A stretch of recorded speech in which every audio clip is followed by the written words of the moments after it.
Pemirsa, apa sebenarnya pertimbangan pemerintah terkait wacana pelonggaran PSBB? Benarkah alasan ekonomi menjadi pertimbangan terbesar? Bagaimana dengan kesehatan masyarakat sendiri? Kita akan membahasnya bersama Kepala Staf Kepresidenan Muldoko. Pak Muldoko, selamat sore. Ya, selamat sore. Ya, Pak Muldoko, apa sih hasil terbaru dalam rapat evaluasi PSBB di Istana hari ini yang mengacu pada statement Presiden mengatakan harus hati-hati dan tidak tergesa-gesa dalam melakukan pelonggaran PSBB ini sendiri? Ya, yang pertama bahwa pelonggaran itu disampaikan oleh Bapak Presiden di sidang kabinet. Itu bersifat internal ya, bukan untuk publik. Tujuannya adalah agar semua menteri yang berkaitan menyiapkan diri dengan perkembangan atau dengan cara-cara mengembangkan skenario planning. Dari skenario planning itu nanti akan ketahuan kebijakan-kebijakan ke depan yang akan diambil oleh pemerintah seperti apa. Tetapi pada dasarnya saat ini kita semuanya lagi fokus bagaimana mencermati, mengevaluasi dengan baik atas berjalannya PSBB itu khususnya.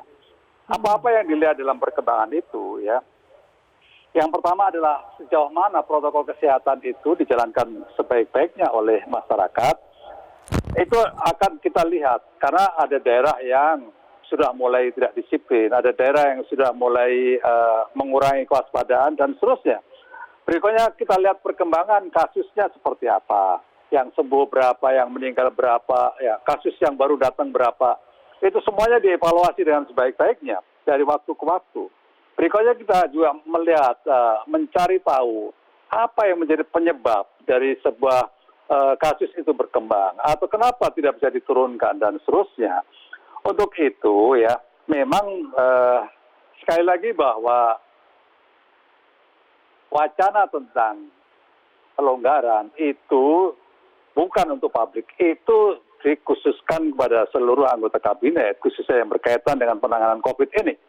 Agar apa? Agar tadi berbagai perkembangan lapangan yang telah digambarkan oleh Komandan Satuan Tugas, berdasarkan pengamatan-pengamatan yang kita jalankan terus-menerus, maka kita ke depannya, ya kalau memang sudah terjadi indikasi-indikasi, maka kita jangan terlambat.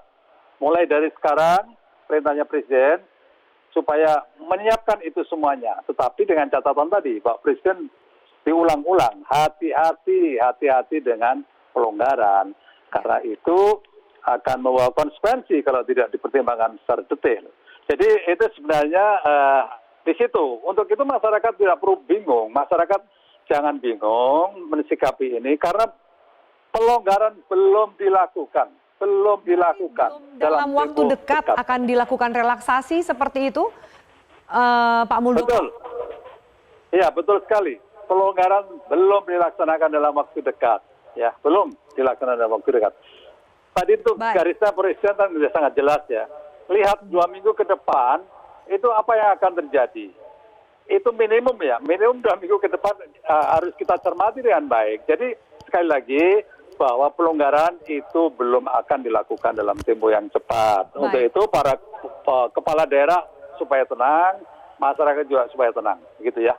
Pak Muldoko, kita harus jeda, nanti kita lanjutkan sesaat lagi. Apakah kemudian jika belum dilakukan dalam waktu dekat, kenapa wacana ini sudah keluar dan sudah bisa dikonsumsi oleh publik? Jangan-jangan ini menimbulkan kebingungan yang baru, apakah pertimbangannya sebagian besar adalah faktor ekonomi? Nanti dijawabnya usai jeda, tetaplah bersama kami di Prime Time News. Pak Muldoko, kita lanjutkan diskusi kita. Tadi sebelum jeda, Pak Muldoko sempat menyatakan bahwa iya berarti tidak akan dilakukan dalam waktu dekat pelonggaran atau relaksasi dari PSBB ini. Tapi seperti kita ketahui ada Kementerian Perhubungan yang juga melakukan pelonggaran di kriteria transportasi. Ada Kemenko Perekonomian yang mengatakan bahwa akan ada rencana pelonggaran di bulan Juni. Termasuk dari Ketua Gugus Tugas yang mengatakan usia di bawah 45 tahun bisa kembali bekerja.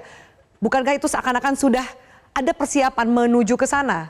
Itu bagian dari rencana pemerintah melakukan pelonggaran dalam bulan Juni atau dalam waktu dekat? Enggak, begini ya. Sekali lagi bahwa di dalam menangani COVID-19 ini ada 3 pendekatan ya. Kebijakan besarnya seperti ini. Yang pertama adalah bagaimana masyarakat itu sudah bisa terselamatkan dari COVID. Untuk itu pemerintah bekerja keras agar jangan ada korban, ya semaksimal mungkin dihindari. Yang kedua, pendekatan adalah masyarakat harus disamakan, yaitu melalui bansos dan GPS, jaring pengaman sosial. Yang ketiga, masyarakat harus bisa tetap berusaha, khususnya UMKM ya. Untuk itu pemerintah memberikan insentif, berbagai insentif ya, dan stimulus. Nah, 3 hal itu. Bahwasanya yang menjadi prioritas adalah bagaimana COVID ini harus segera dituntaskan. Itu yang menjadi prioritas. Tetapi di sisi yang lain juga persoalan ekonomi juga perlu dipikirkan, tidak bisa ditinggalkan. Karena apa? Karena banyak risiko yang akan terjadi kalau itu tidak ditangani dengan baik. Di antaranya gelombang PHK akan berjalan, terus berbagai usaha-usaha di antaranya pariwisata, restoran, hotel, dan seterusnya akan tiarap. Maka harus dicari cara-cara baru bagaimana semuanya itu bisa pada akhirnya bisa tertata dengan baik. Tapi sekali lagi bahwa yang menjadi titik berat kegiatan pemerintah saat ini adalah bagaimana COVID itu ditangani sungguh-sungguh. Bahwasanya ada peraturan menteri Kementerian Perhubungan itu sebenarnya tidak ada kaitannya dengan relaksasi, nggak ada hubungan dengan pelonggaran. Tetapi di situ sebenarnya justru memberikan kepastian ya, kalau perhubungan itu dihentikan sama sekali maka akan mengganggu transportasi khususnya di logistik, terus itu alat-alat kesehatan, APD, dan juga hasil tes yang berada di daerah-daerah itu. Maka dengan adanya pembukaan secara terbatas, semuanya itu masih bisa berjalan. Untuk itulah sebenarnya Kepmen 25 itu diikuti oleh surat edaran menteri, sesungguhnya itu adalah digunakan atau diperuntukkan kepada mereka-mereka yang berkebutuhan khusus. Sebagai contoh nih, ada seseorang yang orang tuanya meninggal, dia harus kembali. Dia memiliki kebutuhan khusus. Nah, ini kan perlu diperhatikan. Tapi dari kondisi itu, mereka yang akan pergi, ada persyaratan-persyaratan yang sangat ketat protokolnya. Tidak begitu aja pergi itu. Yang pertama, mereka harus punya surat keterangan. Yang kedua, mereka harus tes dulu ya, tes rapid test, dia punya PCR-nya harus ada. Jadi jangan diartikan bahwa SE atau Kepmen itu memberi peluang kepada semua masyarakat bisa berbondong-bondong pergi. Itu salah besar itu. Ya, itu kira-kira yang harus dilakukan seperti itu ya. Hari ini ada penambahan 484 kasus baru. Totalnya adalah 14.749 kasus positif. Kasus baru ini bahkan tersebar di 25 provinsi. Ketika kemudian ada bisa dikatakan pertimbangan untuk bisa menggunakan transportasi dengan kriteria khusus, tapi tetap saja ada perhitungan resiko penularan.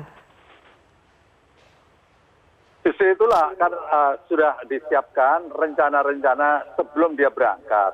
Harus dites dulu, yang kedua harus PCR dulu, berikutnya harus ada surat keterangan yang bersangkutan itu dalam kondisi sakit atau tidak. Jadi sekali lagi bahwa itu tidak diberikan kesempatan kepada semua pihak untuk berbondong-bondong pulang, nggak bisa seperti itu, ya.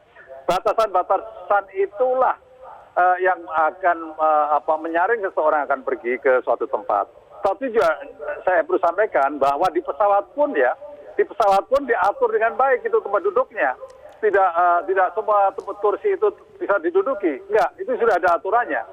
Untuk itu maka harga tiket pesawat kan cukup mahal itu. Karena apa? Karena pertimbangannya seperti itu, ya.